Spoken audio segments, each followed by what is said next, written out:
Paz, galera, paz do Senhor, tudo bem com vocês? Bom, hoje nós estamos em guerra. Estamos em guerra hoje.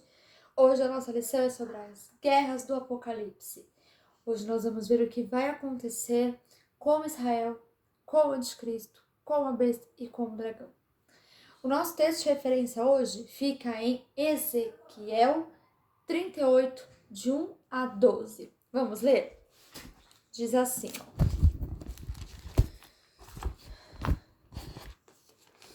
O Senhor me disse: Homem mortal, agora fale contra Gog, o principal governador das nações de Meseque e Tubal na terra de Magog.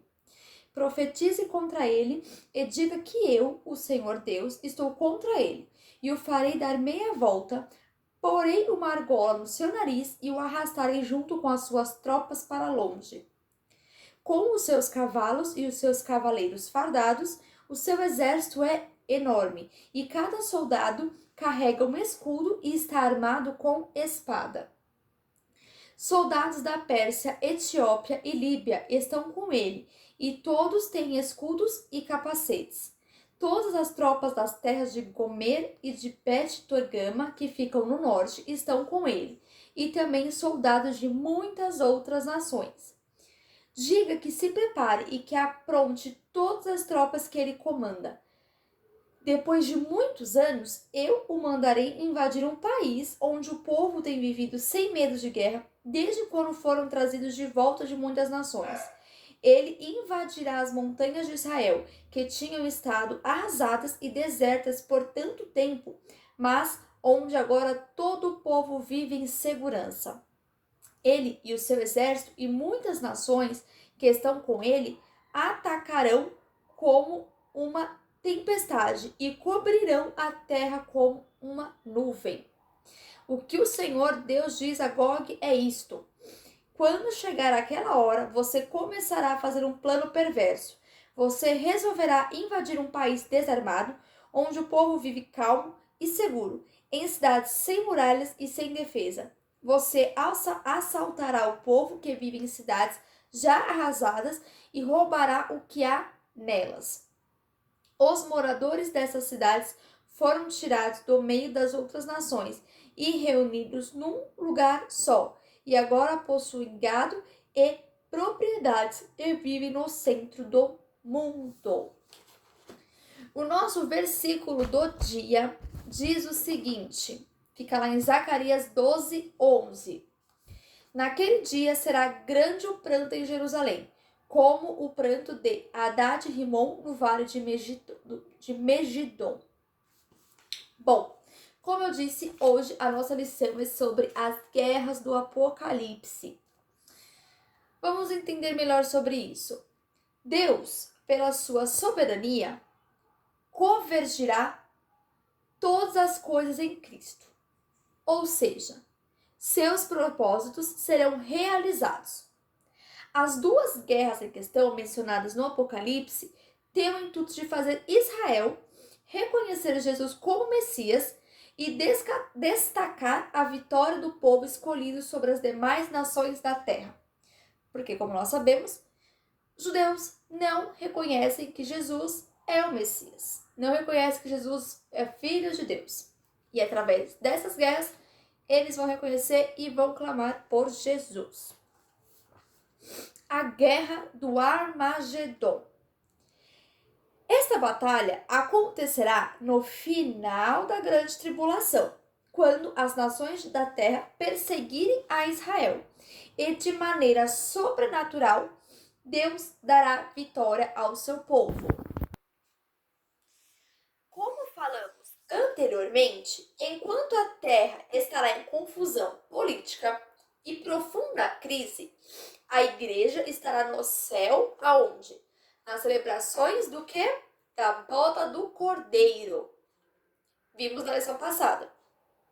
Na terra estarão os que foram desobedientes à mensagem do Evangelho. E também estará a nação de Israel, em cumprimento às 70 semanas que Deus havia determinado sobre o seu povo.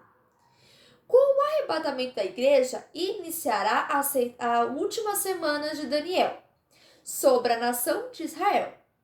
A guerra do Armagedon será liderada pelo anticristo contra a nação de Israel, em decorrência do pacto quebrado no meio da semana. Essa parte nós vamos ler em Daniel 9:27, que diz assim: esse rei, no caso, o anticristo, fará com muitos povos um acordo que durará 7 anos. Mas, quando passar metade desse tempo, ou seja, 3 anos e meio, ele acabará com os sacrifícios de animais e as ofertas de cereais no templo. O grande terror será colocado no lugar mais alto do templo, e ali ficará até que aquele que fez isso seja destruído, conforme Deus resolveu. O que vai acontecer? O anticristo ele vai querer se assentar no trono, que no caso, lá em Israel, seria o trono de Deus. Ele se acha Deus, ele quer se assentar no trono. E o que vai acontecer? Não vão aceitar. Então, esse pacto será quebrado na metade do tempo. Após a perseguição e a uma situação de extremo perigo, Israel se refugiará nos abrigos naturais de Edom, Moabe e Amon. Quando o anticristo enviar as suas tropas para destruir Israel, os judeus ficarão encurralados e sem saída. Neste exato momento, quando os judeus estiverem sem qualquer esperança de salvação, a ponto de serem tragados pelo inimigo, eles vão clamar pelo Messias. Então, eles vão clamar, vão reconhecer Jesus como Messias, vão clamar por ele, porque eles vão estar encurralados, eles não vão ter saída. Neste momento, Jesus pisará no Monte das Oliveiras, o qual se fenderá ao meio, ou seja, ele vai rachar no meio, e Israel reconhecerá Jesus como Messias. Será um dia de salvação e vitória para Israel. Imagina, Jesus vem, desce, pisa no monte, o monte racha no meio. Uau! Arrepiei, porque foi linda essa colocação. Vai ser lindo, imagina Jesus descendo para salvar o povo de Israel, encurralado pelo anticristo e o exército. Lindo. Ou seja, será um dia de salvação e vitória para Israel. Essa parte fica lá em Zacarias 12, de 10 a 12. Vamos ler?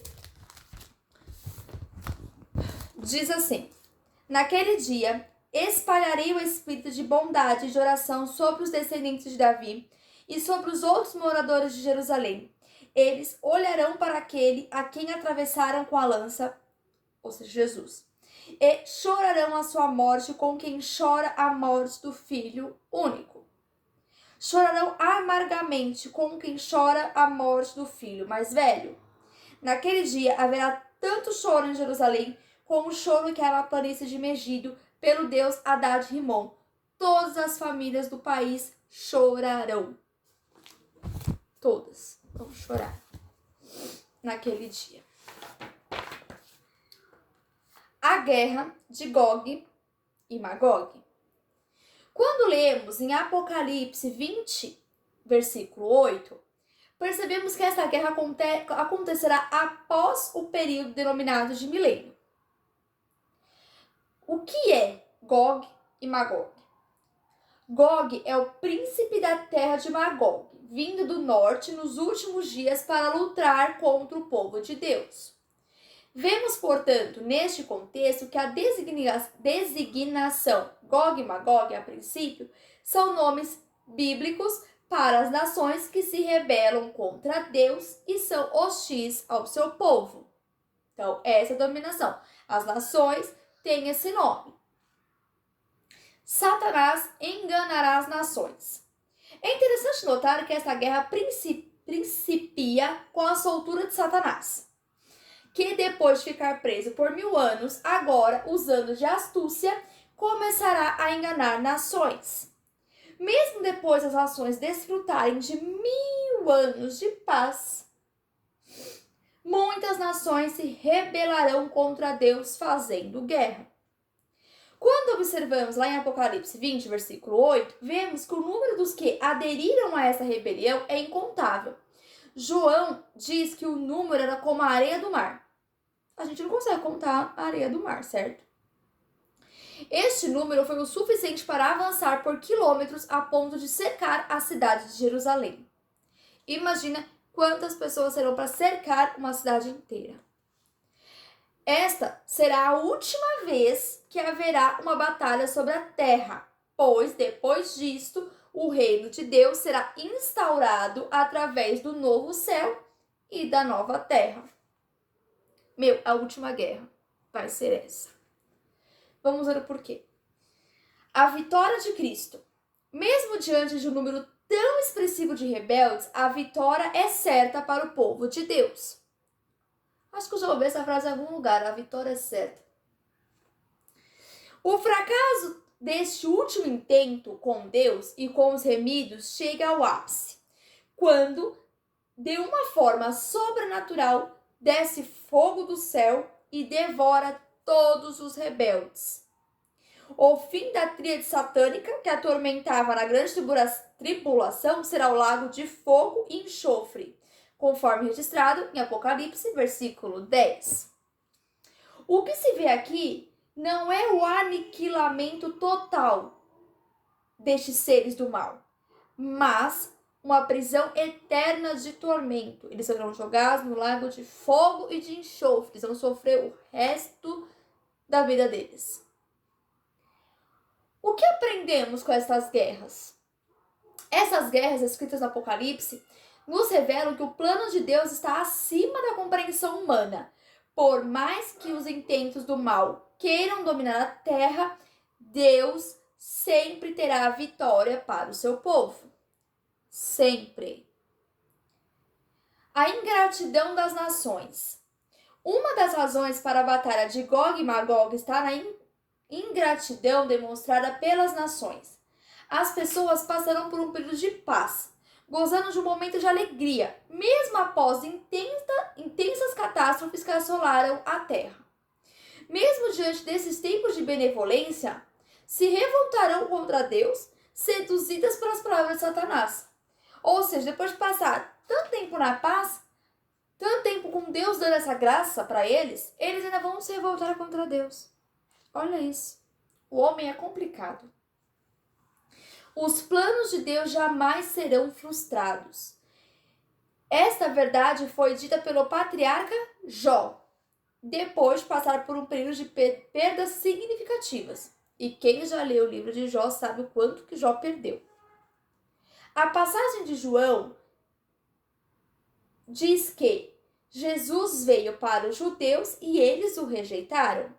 Mas, diante da batalha do Armagedon, o povo de Israel reconhecerá Jesus como Messias, prometido pelos profetas, e que eles não haviam reconhecido. Eles vão reconhecer isso. Eles vão reconhecer o erro deles.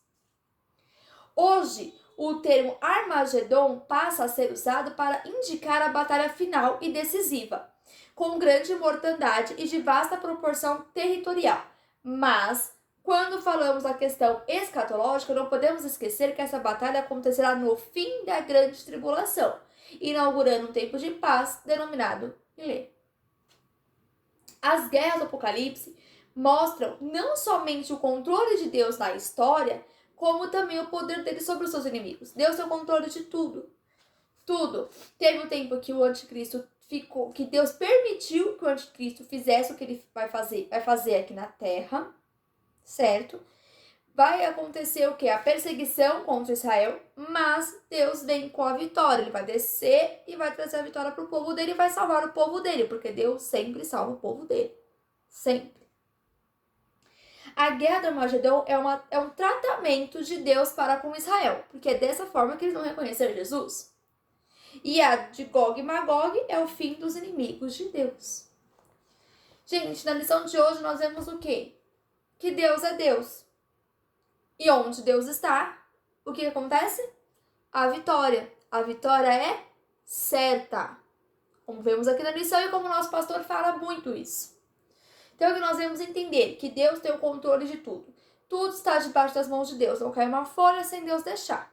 Então, o que nós aprendemos na lição de hoje é que vai acontecer essa guerra, será o fim da tríade satânica, ela será lançada no lago de fogo e Israel reconhecerá Jesus como Messias. Enquanto isso, a igreja estará nas bodas do Cordeiro, celebrando com o Senhor. Bom, gente, o nosso momento de oração de hoje é pela paz em Jerusalém. Na Bíblia diz que serão prósperos os que assim orarem por Jerusalém, por Israel. Vamos orar?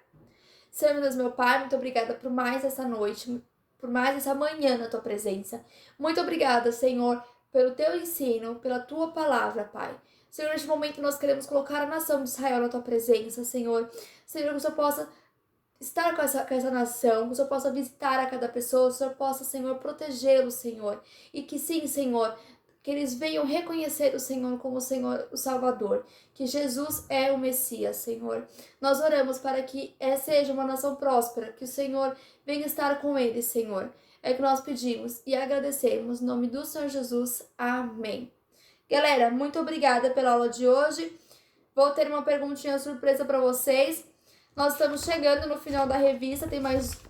Na verdade, são 2 lições que eu vou ter que passar no último domingo, então o vídeo vão ser 2 vídeos, 2 lições para nós finalizarmos a nossa revista. Então, até o próximo domingo, bom domingo e até o culto à noite.